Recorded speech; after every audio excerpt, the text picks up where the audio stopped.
At exactly 12:07 a.m., under the dark canopy of Burkina Faso's night sky, a storm was unfolding, not one of thunder or rain, but of truth. The runway of Ouagadougou International Airport shimmered with the faint heat of idling engines. A French diplomatic plane sat quietly, its lights blinking in waiting. For hours, its pilot had been requesting takeoff clearance. It never came. Inside the VIP terminal, the atmosphere was thick with tension. The kind that sticks to skin, the kind that silences even the proudest voices. Every corner of the airport had been secured by red beret soldiers, President IBRAHIM Traoré's elite force. They weren't there for a foreign invasion. They were there for justice. Traoré stood calmly at the head of a long, polished table. Around him, his intelligence chief, Colonel Madou Kabare, Justice Minister Aminata Traoré, airport officials, and the visibly distressed French ambassador, Jacques Dubois. In front of them lay a list of 16 names. Next to it, 16 large black suitcases, each one sealed with diplomatic clearance, each one a secret waiting to be exposed. The story had begun hours earlier, when intelligence intercepted unusual movements at the French embassy. By nightfall, 3 embassy SUVs had arrived at the airport. At 11:05 p.m., under cover of darkness, 16 suitcases were loaded onto the plane. Traoré didn't shout. He didn't threaten. He simply acted. With the flick of his hand, he ordered the first suitcase opened. Inside, cold, hard cash, stacks of $100 bills, neatly banded and sealed by the US Federal Reserve. A quick count, $1 million. That was only the beginning. The second suitcase held gold bars, each one engraved with Burkina Faso's national seal. They had been mined by Burkinabe workers just weeks before. There were no records of export, no payments made to the state. These bars were meant to vanish into a foreign vault. The third suitcase carried state secrets, not photocopies, originals.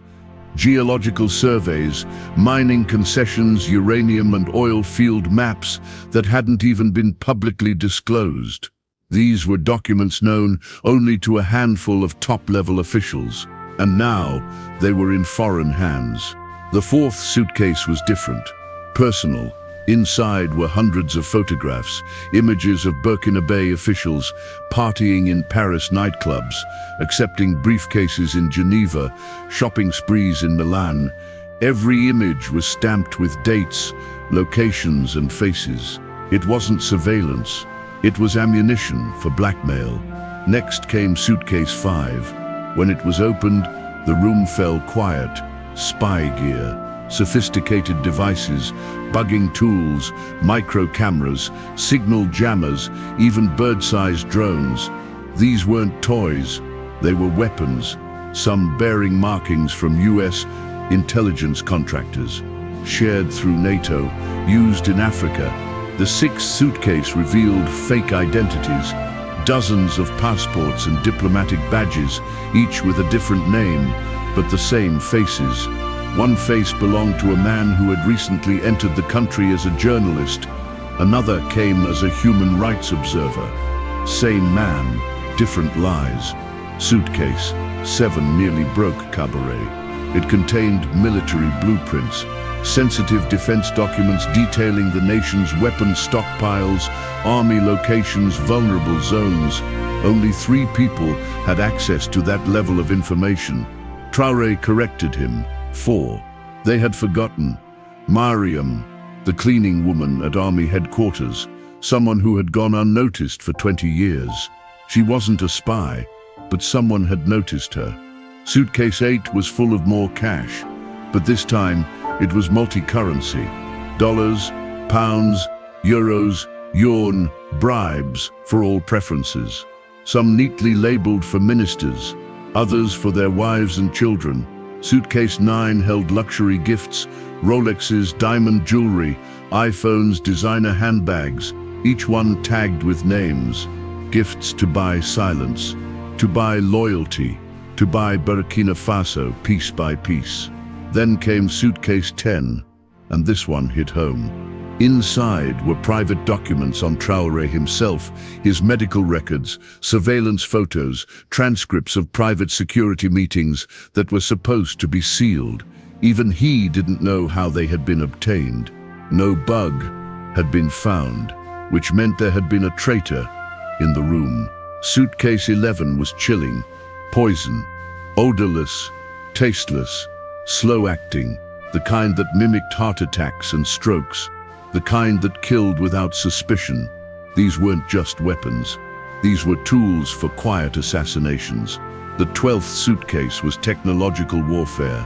Hard drives, USBs, and password books, copies of the government's entire digital infrastructure, banking systems, military servers, telecom networks.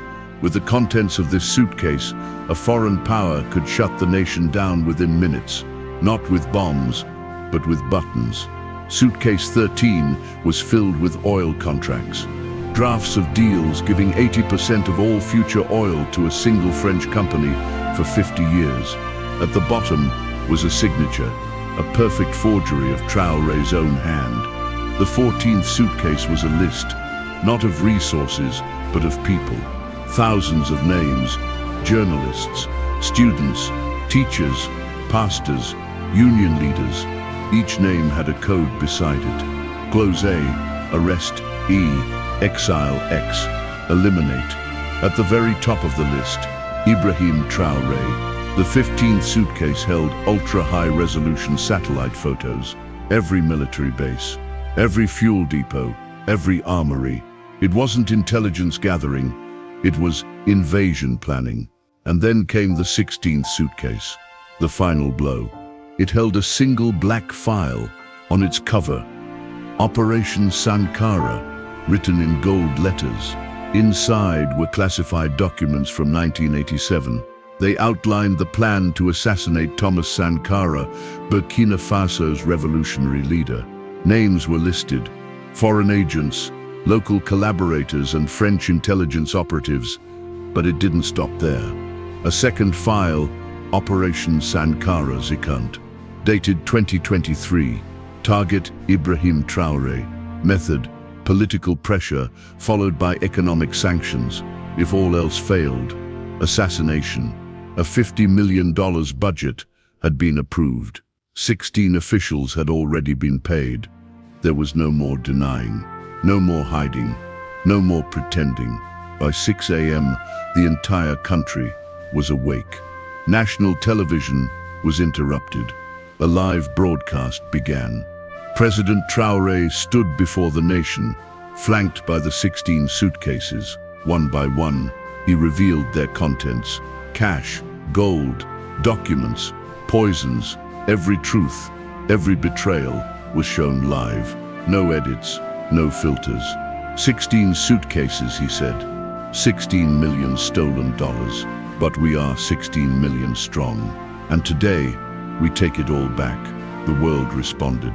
In Mali, Niger, and Guinea, people marched in the streets chanting, "We want our suitcases too." In Paris, the French government held emergency meetings. Some demanded military action, but cooler heads prevailed. The evidence was overwhelming. Intervention would only deepen the humiliation. At the United Nations, France claimed diplomatic violation. The Burkina Faso delegate simply raised the black Operation Sankara file. What does international law say about assassinating our leaders, about stealing our gold, about forging our future? Russia and China voiced support. The US remained silent. A week later, a French delegation arrived in Ouagadougou. They wanted to negotiate. Traoré agreed on one condition. The entire discussion would be broadcast live. The talks began with a demand: admit you killed Thomas Sankara. There was silence. Then finally, an answer. Yes, they said. France was involved, and we are sorry. That single confession echoed around the globe. Traoré made new demands: all foreign military bases must leave, all resource contracts must be renegotiated, and every dollar stolen must be returned. Each demand was met. In the months that followed, Burkina Faso's economy rebounded. Roads were paved, schools opened, clinics were staffed. For the first time in decades, the country was breathing freely. The 16 suitcases were moved to a museum, the National Independence Museum. Students visited in thousands. Teachers used them to explain what had nearly been lost. One day, a little girl stood staring at the gold bars behind the glass.